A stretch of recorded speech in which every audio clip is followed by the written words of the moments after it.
Riana meletakkan guntingnya dengan kasar, lalu kembali pada pekerjaannya. Sementara itu Erik dan Evan seketika tersenyum setelah mendengar keterangan Irwan, namun senyum Erik perlahan memudar. Laki-laki itu beralih menatap asisten barunya yang dikirim Dave kemarin, yang saat ini tengah berdiri sambil meminum jusnya. Derek, cari tahu siapa laki-laki itu. Derek mengangguk cepat, layaknya robot. Dia segera mengambil ponselnya dan melakukan tugas yang diberikan sang atasan.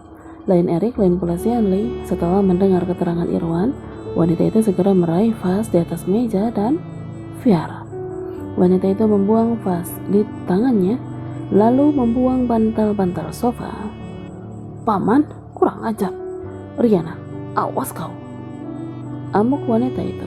Si Hanley mondar-mandir dan mengepalkan kedua tangannya. Otaknya bekerja mencari jalan lain untuk menghancurkan Riana. Si Hanley meraih remote dan mematikan televisi, lalu meraih ponselnya, kontak dengan nama Kathleen yang menjadi sasarannya. Halo Kathleen, sapa si Hanley setelah panggilannya tersambung. Kita harus ketemu. Oke, cat alamatnya. Bye. Alex bernapas lega ketika mendengar keterangan penjelasan Irwan. Laki-laki itu melihat pintu IGD dan mendesah. Semuanya baik-baik saja, tinggal si cewek Oon satu ini masih saja nggak bisa ngontrol mulutnya. Ada berasa punya anak baby aja gua. Jejet Alex sebal. Ceklek. Pintu ruangan IGD terbuka. Laki-laki itu segera berlari dan mendekati suster. Sus, bagaimana? Bagaimana keadaan Ayu, Sus? Nona Ayu harus menjalani operasi minor. Silakan isi forum ini kalau setuju dan lakukan pembayaran ke administrasi, sahut suster itu dan memberikan Alex selembar kertas forum persetujuan operasi. Tapi saya bukan keluarganya, Sus. Saya manajernya. Kalau gitu cepat hubungi keluarganya karena dokter mengatakan harus cepat ditangani. Alex hendak menjawab, tapi suster sudah lebih dulu berbalik dan masuk dalam ruangan IGD. Gimana ini? Kalau Alex, lelaki itu kembali ke tempat duduk dan menatap forum itu dengan cemas. Sepasang sepatu mengkilat tertangkap mata Alex. Laki-laki itu mengangkat wajahnya. Matanya silau melihat pancaran wajah laki-laki yang berdiri di hadapannya. Ya Allah, apa aku udah mati? Kenapa ada malaikat berteleskop di sini? Manajer Ayu itu mengembangkan senyumnya. Dia perlahan berdiri dengan mata yang ia sipitkan dan kedua tangan yang bersatu di depan dada, layaknya seorang fans yang menatap idolanya, penuh kekaguman dan mendamba. Alex, matamu kenapa? Wak, gagak lewat. Alex berdehem. Laki-laki itu merapikan bajunya dan menggelengkan kepala. Enggak apa-apa dok. Oh, tolong kamu cepat urus prosedur administrasi Ayu supaya aku bisa segera ambil tindakan, oke? Dimas menepuk bahu Alex dan langsung melangkah pergi. Alex mencibir. Ternyata dia memang malaikat pencabut nyawa. Biaya segini dapat duit dari mana gua? Belum lagi biaya kamarnya, makan, ongkos bensin. Aduh, belum apa-apa udah banyak banget kebutuhan. Kalau Alex sambil menepuk jidat. Di luar sebuah mobil minivan mewah masuk ke dalam area parkir rumah sakit. Namun tidak terlihat seorang pun turun dari mobil walau sudah 5 menit berlalu. Tidak lama mobil lain juga terparkir di sisi mobil itu. Seorang wanita berhodik keluar lalu berjalan masuk ke dalam mobil mewah yang terparkir di sisi mobilnya. Dari kejauhan, Alex yang sedang menelpon tanpa sengaja melihat kejadian itu dan mengerutkan alis. Kok gayanya kayak si Kathleen sih? Gumam Alex. Tapi laki-laki itu segera menggelengkan kepala dan menepis pikirannya lalu kembali ke ruangan IGD. Riana dan Nisa tersenyum memandangi gaun yang telah rampung. Nisa mengambil gambar gaun tanpa lengan dengan garis leher Shanghai yang dipenuhi manik-manik dan Swarovski, dilengkapi rok yang menjuntai hingga ke lantai berwarna coklat keemasan dengan warna dasar hitam itu.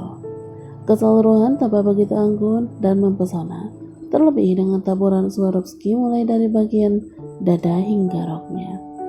"Bu, ini luar biasa banget," seru Nisa bangga. Riana bungkam. Wanita itu tersenyum penuh misteri, lalu kembali ke kantornya. Jam sudah menunjukkan pukul 9 malam saat dia membaringkan dirinya di sofa untuk melepas penat. Ya Tuhan, tubuhku," keluh Riana sambil memejamkan matanya. Ceklek. Dua pasang kaki memasuki ruangan sambil mengendap-endap. Riana yang mulai masuk ke alam mimpi tidak sedikit pun mendengarnya hingga cup. Riana terpekik, berjingkat kaget, matanya membola mencari dia yang mengejutnya. "Mami?" Riana menepuk dadanya dan memejamkan mata. "Ya Tuhan, Evan?" ucap Riana sambil mendudukkan dirinya dan mengusap wajah lelahnya. Evan terkekeh, bocah itu segera melemparkan dirinya pada sang bunda dan kembali mengejutnya. "Sorry, kami tidak bermaksud." "It's okay, tapi ini sudah malam, ini waktunya anak-anak tidur," potong Riana cepat dan membetulkan posisi duduk putranya di pangkuan. Erik melipat bibirnya. Speechless, begitulah laki-laki itu saat ini. Melihat sang mantan istri, mengingatkannya akan keraguan yang sempat hadir di hatinya. "Evan, ini sudah malam, kenapa nggak tidur? Kenapa malah kesini?" "Aku merindukanmu, Mam. Apa pekerjaan Mami sudah selesai?" saut Evan dan balik bertanya. Wajah polos Evan plus manik matanya yang hijau dan jernih membawa ketenangan di dalam hati Riana yang sedang gundah. Mami sudah selesai? Mau lihat hasil karya Mami?" Evan mengangguk cepat. Bibirnya melengkung lebar dan menampakkan deretan gigi susunya. "Oke, let's go." Evan meluncur turun dari pangkuan sang ibu, lalu menggandengnya. Keduanya berjalan pergi tanpa memberi sedikit pun lirikan pada Erik yang sedang duduk dan berharap ada yang mengajaknya. "Whatever," ucap Erik lalu berdiri dan mengikuti Riana beserta anaknya. Mulut Evan terbuka, dia melepas tangan Riana dan berlari masuk, lalu mengelilingi gaun yang masih terpasang megah di tengah ruangan. "Bu," panggil Nisa seraya menunjuk pada Evan dengan wajah khawatirnya. Riana tersenyum. "Gak apa-apa, dia anakku. Dia mengerti itu bukan mainan," ujar Riana enteng. Nisa terperangah. Erik tersenyum haru dan tidak bisa melepas tatapannya pada wanita yang ia cintai itu. "Anak ibu? Jadi ibu sudah..." Nisa mencuri-curi pandang pada Erik, namun Riana tidak mengacukannya. Dia tahu bahwa Nisa saat ini sedang menduga siapa ayah putranya. Aku janda anak satu," saut Riana. Senyuman Riana terbit, tapi senyum di bibir Erik menyurut. Laki-laki itu menelan ludahnya dan mengalihkan tatapannya ke arah lain. "Oh, maaf Bu, saya..." "Gak apa-apa, untuk apa disembunyikan? Toh bercerai sah-sah aja kan?" Nisa mengangguk. Wanita itu menunduk dan berpamitan keluar. Selesai melihat hasil karya sang bunda, Evan lantas berlari dan memeluk wanita yang melahirkannya itu. "Mom, ini luar biasa. Kau hebat sekali, Mam," puji Evan bangga. "Thank you. Jadi apa Mam akan memakainya?" tanya Evan bersemangat. "Evan juga mau baju yang sama seperti Mami." Riana membungkuk dan mengusap kepala putranya. "Ini bukan untuk Mami. Mami hanya disuruh atasan Mami untuk bikin." Evan mengerutkan bibirnya, lalu mulai mengeksplor ruangan kerja sang bunda. "Apa kau juga akan berangkat besok?" tanya Erik memecah keheningan di antara mereka. Riana mengalihkan perhatiannya pada Erik dan menggeleng. "Tidak, lusa." "Oh, langsung ke partinya? Kalau gitu kita bisa pergi bersama. Terima kasih tawarannya," sambar Riana. "Tapi Dima sudah booking tiket." Erik memainkan rahangnya, rasa cemburunya kembali bangkit. "Oh maaf, aku juga lupa. Aku akan berangkat dengan Seanli besok." Riana tersenyum. "Itu lebih baik." Erik diam-diam mengepalkan tangannya. Hatinya terasa panas mendengar ucapan wanita itu. Tanpa bicara, Erik meninggalkan studio Riana dan pergi entah kemana. "Evan, ini sudah jam 9:30, saatnya kamu tidur."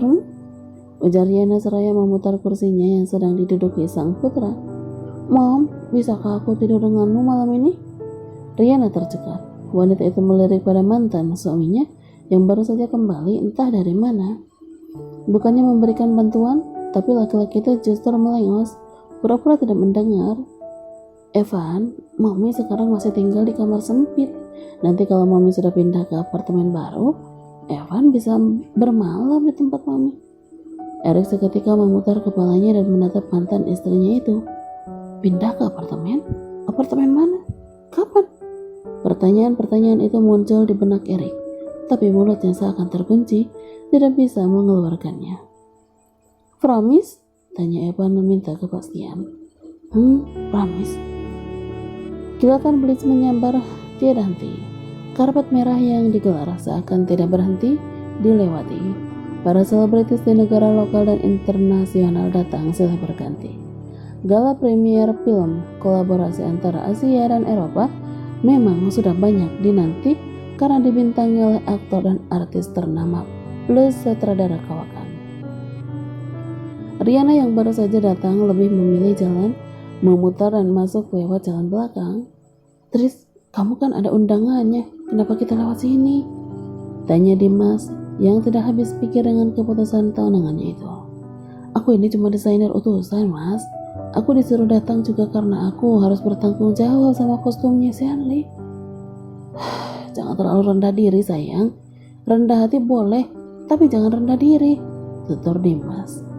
Rihanna menghentikan langkahnya dan mendesak. Aku bukan merasa rendah diri, Mas. Aku hanya malas kalau mereka ingat aku ini siapa. Dimas seketika bungkam, dia tidak lagi berbicara dan mengikuti Rihanna menuju pintu belakang. Sorry, personal only, ucap penjaga pintu seraya menunjuk tanda yang ada di dekatnya.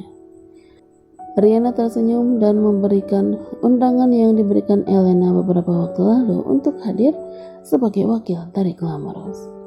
Oh, oke, Anda boleh masuk. Penjaga itu membuka rantai pembatas dan mempersilakan Rihanna untuk masuk, tapi tidak dengan Dimas. Oh, dia bersama aku, jelas Rihanna. Sorry, hanya yang memiliki undangan saja, jawab tegas penjaga itu. Rihanna terlihat ia menatap Dimas dan menggigit bibirnya. Ia merasa tidak enak dengan laki-laki itu. It's okay, aku tunggu di mobil. Kamu masuk aja, ujar Dimas berbesar hati. Tapi sudahlah, gak apa-apa. Ini kan cuma pesta. Sana masuk. Dimas mendorong Rihanna masuk dengan tatapan serius untuk meyakinkan Rihanna. Oke, sahut Rihanna. Wanita itu lantas melangkah pergi. Sesekali ia menoleh dan melihat Dimas. Namun laki-laki itu melambaikan tangannya, memberikan kode kepadanya agar terus berjalan. Rihanna merangkai senyum dan mengangguk. Wanita itu berbalik dan mendesak. Kamu benar-benar keterlaluan, Dilan. Hai, gumam Rihanna dengan senyumnya. Rihanna kembali membuka cepat chat dari Sita yang mengatakan bahwa Dilan sedang mengatur agar Dimas tidak bisa mengikutinya di pesta. Alasan sahabatnya itu, ia ingin bebas bercengkrama dengannya. Di pintu masuk utama dengan penuh percaya diri, dengan bantuan Erik, senyuman lebar tidak lepas dari bibirnya mulai turun dari mobil hingga di karpet merah. Erik, senyumlah, bisik Shanley. Seolah tidak mendengar ucapan tunangannya itu, Erik tetap bertahan dengan wajah tanpa ekspresinya. Kamera mulai menyorot Shanley yang memakai gaun polos berbahan satin ungu muda yang menjuntai hingga menutupi mata kaki, dilengkapi cap transparan sebatas dada berhias Swarovski. Berbagai pertanyaan mulai muncul di antara para wartawan karena gaun Shanley dianggap terlalu simpel untuk acara semega gala. Walau tidak sebesar gala fashion yang diadakan di New York, namun gala premier film ini juga dihadiri oleh beberapa duta besar negara-negara, politisi, konglomerat, serta selebritas.